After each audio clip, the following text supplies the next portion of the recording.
그 친구는 6개월이라고 자기 가게를 차렸어요. 지금도 잘하고 있어요.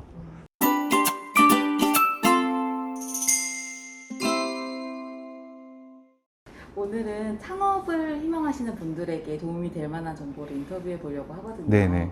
사실 제가 알기로는 창업 방법이 꽤 다양하다고 들었는데 임대해서 이렇게 오프라인에서 하는 방법 말고도 다른 방법이 있는 건가요? 일단 창업하는 방법은 이제 가장 흔한 경우는 저처럼 직접 이제 임대차 계약을 하고 사업자 그러니까 신고를 해서 영업허가증을 받고 하는 경우가 많고요. 권리금이라든가 네. 또 인테리어 비용, 그리고 보증금, 그리고 월세, 관리비, 뭐 월 지출하는 금액이 워낙 많다 보니까 지금 집도 사기 어려운 시대잖아요. 20, 30대 분들이. 그래서 미용실 어느 한 미용실에 한 의자나 이런 공간만 임대라는 거예요. 그래서 이렇게 생각하시면 돼요. 뭐 전전세? 전전세식으로 이제 그러니까 임대 받은 사람이 다시 누구에게 또 임대를 해주는. 그래서 요즘에 그거를 이제 뭐 공유 미용실이라고 좀 하죠. 공유 미용실에서 창업을 하게 되면은 뭐 이런 도구들 같은 건 따로 살 필요가 없으니까 초기 창업 비용이 매우 적다고 할 수도 있죠. 물론 그렇죠. 그런데 이제 어쨌든 또 새로 임대를 들어오는 거나 마찬가지다, 형식상. 그리고 비록 한 공간이지만 내 이름으로 하겠다 싶으면은 또 그럴 때는 사업자 등록을 할 수가 있어요. 네. 공유 미용실이라는 게 법으로 허가가 됐기 때문에 네. 초기 창업 비용, 이제 인테리어 비용이나 이런 건 별로 안 들어요. 그렇지만은 이제 기본적으로는 내 기구는 갖고 있어야 됩니다. 내 기구가 무엇이냐면은 저희가 이제 사용하는 기구 중에 고가 기구들이 있어요. 네. 가위, 가위? 미용 가위. 예. 가위요? 네. 가위가 한 자루에 뭐 저렴한 것도 많아요. 그런데 괜찮은 거는 뭐 제 가위 중에서 제일 비싼 게 150만 원짜리가 하나 있어요. 네. 가위가? 네네. 네. 오. 그리고 좀 오래됐는데 1996년도에 제가 첫 가위를 샀는데 그게 20만 원짜리였거든요. 요즘으로 환산하면 한 5, 60만 원 정도 하는 거죠.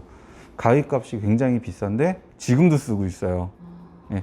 그 정도로 고가이지만은 오래 쓸 수 있는 기구들. 그리고 이제 뭐 왜 고데기 아이론 같은 거 있잖아요. 네. 기본적으로 그 정도는 갖고 계셔야 됩니다. 그리고 어쨌든 임대를 하는 거잖아요. 네. 그래서 그 업주하고의 뭐 거래가 다 틀리겠지만은 보증금을 조금 드리고 하는 경우도 있습니다. 그래서 어쨌든 공유 미용실은 초기 창업 비용은 굉장히 적게 들죠. 그래도 이제 어느 정도 갖춰져 있어야 됩니다. 예. 좀 약간 미용실에서 하나의 체어를 임대를 하게 되면 네네. 고객이 이렇게 들어오잖아요. 네네. 그 들어오는 고객을 제가 받아도 되는 건가요? 예, 그게 어떤 경우가 있냐면 이 인원수에 따라서 조금씩 틀리겠지만은 이제 뭐 만약에 그날 출근한 날에 뭐 가게 주인하고 그 디자이너 한 분만 있다 그러면은 그 아무래도 그 가게 본 주인께서는 손님을 밀어주시겠죠. 임대하고 온 사람한테 내 손님이다 그러고 뺏을 수는 없잖아요. 그런데 그런 경우는 이제 신규 고객님 예약이 없이 그냥 급하게 들어오신 분들은 그런 경우가 있고요. 그리고 만약에 그런 경우인데 디자이너가 많다 그러면 순번을 정해줍니다. 그래서 첫 번째 들어온 손님은 A 디자이너, 두 번째 B 디자이너 이런 식으로 순번이 정해지는데 그 요즘은 아시다시피 온라인으로 예약을 하는 경우가 되게 많아요. 선불 내는 시스템도 있고 그러기 때문에 대부분 예약을 해서 오는 경우가 있기 때문에 아까 말씀드렸죠.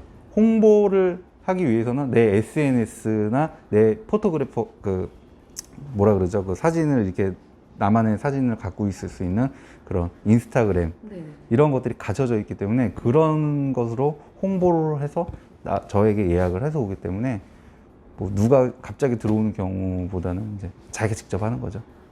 여기서도 또 영업이 중요해지는 거예요. 그러니까 개인 영업이에요. 요즘은 이제 업주들이 가서 막 그 플랜카드 그 전단지 돌리고 이런 경우는 이제 거의 없어졌어요.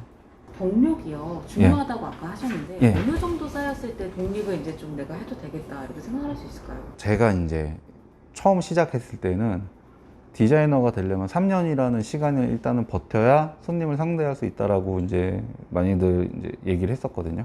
근데 그때는 배울 수 있는 방법이 매장에서 선생님들이나 초빙하는 강사님들 또는 이제 서울에 있는 아카데미로 많이 왔었었는데 요즘은 너무 많잖아요. 온라인 강의도 있고 무료 강의 많잖아요. 유튜브에. 네. 그렇기 때문에 요즘은 노력만 한다면 정말 노력만 한다면 한 2년 안에도 자기 가게를 차릴 수가 있어요. 3년 전에 저희 가게 다녔던 그 여자분 선생님이 있었는데 그때 나이가 22살밖에 안 됐어요. 그리고 경력이 많지는 않았는데 워낙 뛰어난 거예요. 손재주도 좋고 그리고 장사라는 그런 개념이 머리에 되게 잘 박혀 있고 일 욕심도 있어서 그 친구는 6개월이라고 자기 가게를 차렸어요. 지금도 잘하고 있어요. 그 친구 이제 24살밖에 안 됐어요. 그분은 학과를 안 나오신 거예요?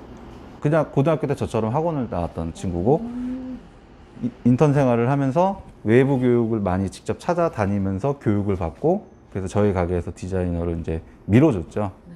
그런데 너무 잘하다 보니까 제가 감당할 수 있는 수준이 아닌 거예요. 너무 잘해서.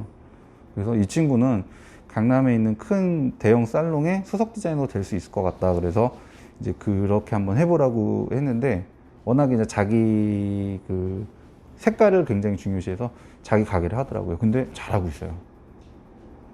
그래서 그 친구를 보면은 지금 20대, 30대 선생님들은 자기가 노력만 하면 뭐 사실 1년 법적으로는 자격증 따고 가게 차려도 되거든요. 그러니까 이제 노력에 따라서 1년만 생활을 해도 그 친구처럼 이렇게 잘하는 사람도 있어요. 예, 그러니까 지금 그게 뭐 경력이 많으면 많을수록 물론 이로운 것도 있겠지만 경력이 짧다고 해서 못할 것도 없어요. 예, 물론. 되는 말이네요. 예. 사람들이 용기를 얻을 수 예, 물론 이제 노력과 그리고 특별한 이제 그런 마음가짐도 있어야죠. 근데 저는 좀 꼰대라서 그런지 몰라도 최소 디자이너가 돼서 한 10년 정도는 해야 한 30대 초반 정도는 돼야 이런 사람들과 상대하는 그 언변이라든가 이런 것도 좀 컨트롤이 되고 감정 주체도 되고 할 수 있기 때문에 저는 30이 무조건 넘어서 좀 하라고 좀 많이 권합니다.